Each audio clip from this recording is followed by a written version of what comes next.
എനിക്ക് മുന്നിലൂടെ ഈ പറയുന്ന SKMJ ഹാളിന് മുന്നിലൂടെ കടന്നു വരികയാണ്. അദ്ദേഹത്തിൻ്റെ എസ്കോർട്ടായിട്ടുള്ള വാഹനങ്ങൾ ഇപ്പോൾ പോലീസ് വാഹനങ്ങൾ മുന്നിൽ എത്തിക്കഴിഞ്ഞു. പൈലറ്റായിട്ടുള്ള വാഹനങ്ങൾ എത്തിക്കഴിഞ്ഞു.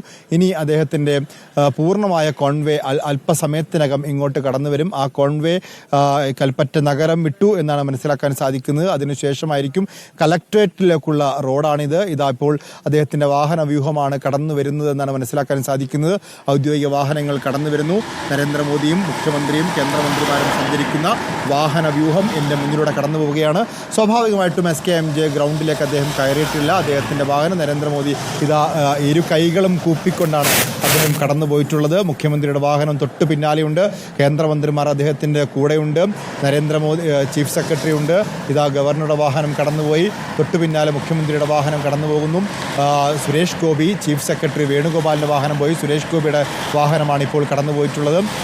അപ്പോൾ ഈ ഔദ്യോഗികമായിട്ടുള്ള കോൺവേ നേരെ കലക്ട്രേറ്റിലേക്കാണ് പോകുന്നത്.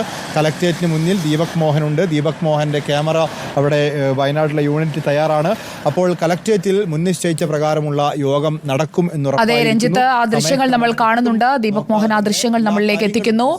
പ്രധാനമന്ത്രി കളക്ട്രേറ്റിലേക്ക് കയറുന്ന ദൃശ്യമാണ് നമ്മൾ കാണുന്നത്. തത്സമയ ദൃശ്യങ്ങളാണ് ദീപക് മോഹനും വാർത്താ സംഘവും ഇപ്പോൾ വയനാട് കളക്ട്രേറ്റിൽ നിന്ന് നൽകിക്കൊണ്ടിരിക്കുന്നത്. കളക്ട്രേറ്റിലേക്ക് അവലോകന യോഗത്തിനായി പ്രധാനമന്ത്രി നരേന്ദ്രമോദി വയനാട് കളക്ട്രേറ്റിലേക്ക് എത്തിയിരിക്കുന്നു. കൽപ്പറ്റയിലാണ് കളക്ട്രേറ്റ്.